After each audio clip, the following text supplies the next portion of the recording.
कांग्रेस नेता सचिन पायलट का बड़ा बयान, कहा कृषि कानूनों को रद्द करने से खत्म नहीं होगा मोदी सरकार के प्रति किसानों का अविश्वास। आगामी चुनाव में बीजेपी को भुगतने पड़ेंगे नतीजे।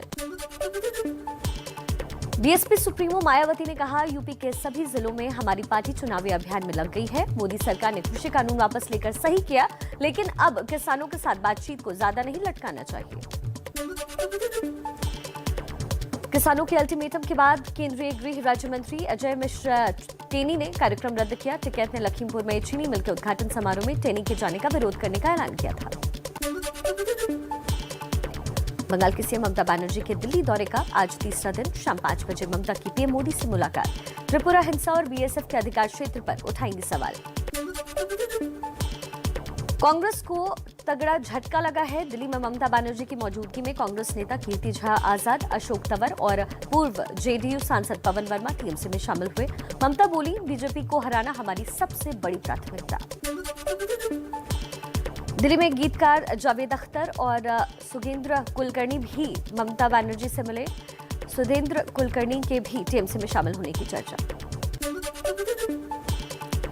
टीएमसी में शामिल होने के बाद बोले पवन वर्मा, 2024 में सबसे बड़े चेहरे के तौर पर ममता बनर्जी केंद्र में होंगी, चाहे सत्ता में हो या फिर विपक्ष में। कीर्ति झा आजाद का बयान, कहा ममता बनर्जी ने जमीन पर उतरकर लड़ाई लड़ी, मेरी भी हमेशा लोगों के लिए जमीन पर उतरकर लड़ाई लड़ने की कोशिश रही है।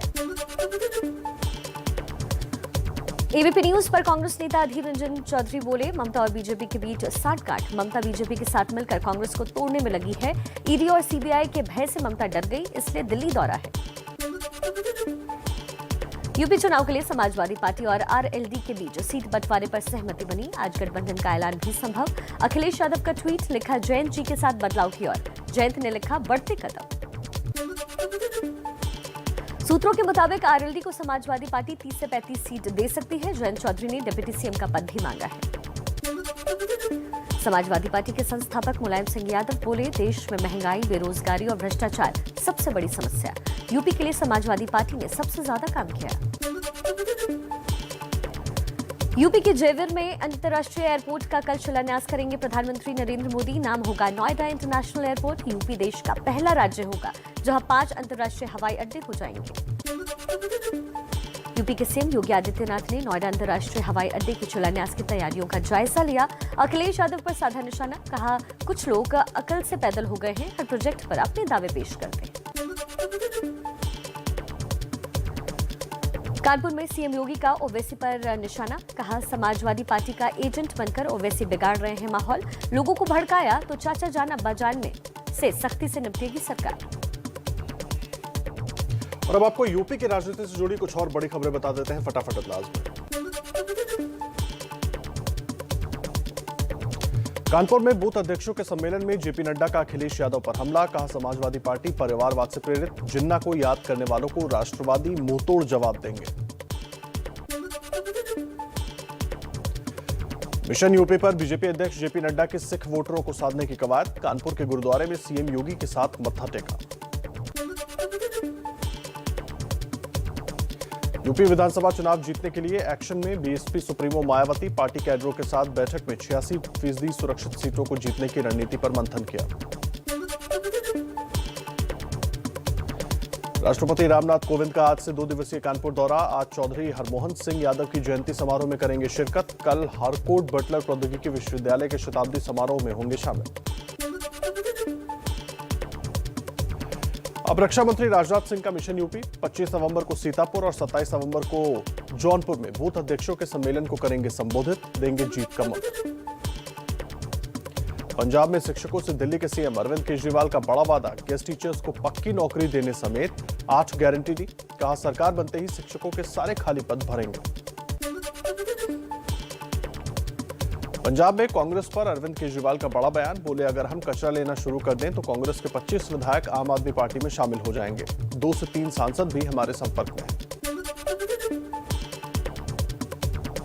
अरविंद केजरीवाल के बयान पर पंजाब के डिप्टी सीएम ओपी सोनी का पलटवार, कहा कांग्रेस के विधायकों का तो पता नहीं, लेकिन आम आदमी पार्टी के काफी विधायक कांग्रेस में आने के लिए उतावले हैं और बहुत से आ गए हैं। आम आदमी पार्टी ने पंजाब के सीएम चरणजीत सिंह चन्नी का पोस्टर जारी किया। लिखा, नकली केजरीवाल। सोमवार को केजरीवाल ने रैली में कहा था, मेरी नकल कर रहे हैं चन्नी। अकाली दल के नेता सुखबीर सिंह बादल का अरविंद केजरीवाल को चैलेंज। कहा, वो जो ऐलान पंजाब में कर रहे हैं पहले उसे दिल्ली में लागू करें। चन्नी भी झूठ बोल रहे हैं और केजरीवाल झूठ पर निर्भर हैं। पंजाब में कृषि कानूनों की वापसी भी नहीं दूर कर पाएगी बीजेपी अकाली दल की दूरी। सुखबीर सिंह बादल ने कहा, बीजेपी से नहीं मिलाएंगे हाथ, सिर्फ बीएसपी के साथ गठबंधन। पंजाब में चरम पर सियासी झगड़ा। कैप्टन अमरिंदर सिंह ने सीएम चरणजीत सिंह चन्नी पर बोला हमला। कहा, अकाली दल से मैं नहीं चन्नी मिले हुए थे। 2007 में निर्दलीय चुनाव जीतने के बाद चन्नी ने अकाली दल को समर्थन दिया था। और आइए कुछ और अहम खबरों पर आपको अपडेट्स दे देते हैं फटाफट अंदाज में। राजस्थान में धार्मिक यात्रा के बहाने वसुंधरा राजे का शक्ति प्रदर्शन। लंबे अरसे के बाद सार्वजनिक मंच पर दिखी। मेवाड़ संभाग की 3 दिन की यात्रा पर निकली। कोरोना काल में मरने वाले पार्टी कार्यकर्ताओं और नेताओं के परिजनों से भी मुलाकात करेंगी। राजस्थान में नवगठित मंत्री परिषद की आज पहली बैठक होगी। शाम 4 बजे होगी मीटिंग। मंत्रियों के विभाग का बंटवारा हो चुका है। केंद्रीय राज्य मंत्री कौशल किशोर ने बिना शादी लिव इन में रहने को बताया अवैध। कहा, इस पर कानून लाने की कोशिश करेंगे। लिव इन रिलेशनशिप से नई पीढ़ी बहक रही है। मध्य प्रदेश की घुटना तोड़ पॉलिटिक्स। दिग्विजय सिंह ने बीजेपी विधायक रामेश्वर शर्मा को दी चुनौती। कहा, आ रहा हूं आपके घर, हिम्मत हो तो मेरे घुटने तोड़ देना। शर्मा ने कहा था, अगर आपके घर कोई कांग्रेस नेता आए तो घुटने तोड़ देना। आज बिहार में नीतीश कुमार के 15 साल के शासन का जश्न मनाएगी जेडीयू। एक साथ 40 जगहों पर कार्यक्रम का आयोजन। जनता के बीच रिपोर्ट कार्ड पेश करेंगे। केंद्रीय मंत्री नितिन गडकरी आज जम्मू कश्मीर को देंगे सौगात। जम्मू संभाग में 5000 करोड़ की 25 हाईवे परियोजनाओं की नींव रखेंगे। डोडा में होगा मुख्य कार्यक्रम। जम्मू कश्मीर को केंद्र सरकार का केंद्रीय प्रशासनिक अधिकरण यानी कि सीएटी का तोहफा। केंद्रीय मंत्री जितेंद्र सिंह ने श्रीनगर में कैट की दूसरी बेंच का उद्घाटन किया। तो वहीं राज्य के 7 लाख से ज्यादा कर्मचारियों को होगा इससे फायदा। कांग्रेस नेता मनीष तिवारी की किताब पर कोहराम। आतंकवाद पर अपनी ही पार्टी को घेरा। किताब में लिखा, मुंबई हमले के बाद भारत को तेजी से कार्रवाई करनी चाहिए थी। बीजेपी प्रवक्ता गौरव भाटिया का कांग्रेस पर निशाना। कहा, तत्कालीन यूपीए सरकार ने देश की सुरक्षा से खिलवाड़ किया। कांग्रेस को देश की चिंता नहीं। मनीष तिवारी ने किताब में सच कबूला है।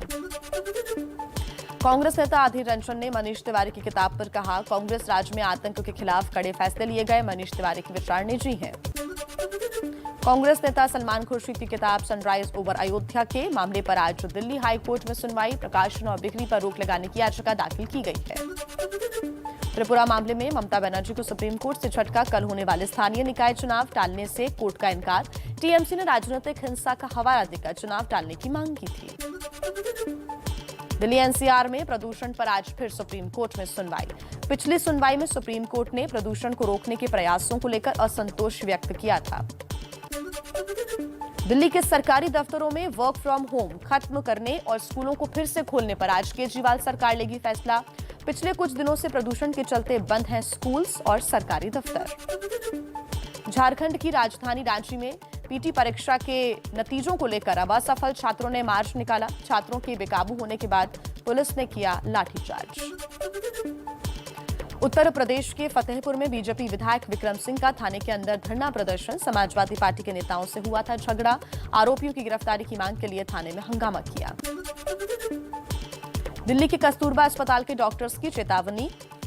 सैलरी को लेकर पूर्ण हड़ताल पर जा सकते हैं डॉक्टर्स। पिछले 3 महीने से नहीं मिल रही है सैलरी। हड़ताल कर रहे डॉक्टर्स की मीटिंग। समिति के अधिकारियों के साथ हुई बातचीत। मीटिंग में डॉक्टरों से हड़ताल वापस लेने का आग्रह, समाधान निकालने का आश्वासन। जम्मू कश्मीर में वित्त मंत्री निर्मला सीतारमण का बड़ा बयान। कहा, देश का पैसा लेकर फरार भगोड़ों को बख्शा नहीं जाएगा। प्रदेश से धारा 370 हटने के बाद अर्थव्यवस्था पटरी पर आ रही है। शिवसेना सांसद भावना ग्वाली की आज ईडी के सामने होगी पेशी। मनी लॉन्ड्रिंग के केस में ईडी पूछताछ के लिए समन जारी किया है। भावना 18 करोड़ रुपए की जालसाजी और धोखाधड़ी का आरोप। मुंबई में महाराष्ट्र के ट्रांसपोर्ट मंत्री अनिल परब के घर पर कुछ लोगों ने काला पेंट फेंका।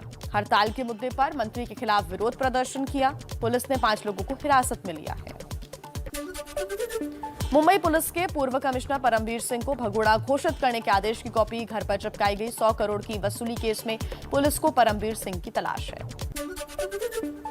परमवीर सिंह के खिलाफ दर्ज वसूली के एक केस के विशेष सरकारी वकील प्रदीप भरत ने महाराष्ट्र के सीएम, डीजीपी और थाने पुलिस को शिकायत की। जांच अधिकारी पर लापरवाही बरतने का आरोप लगाया।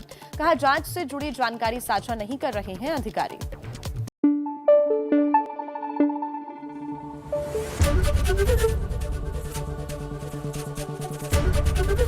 एबीपी न्यूज आपको रखे आगे।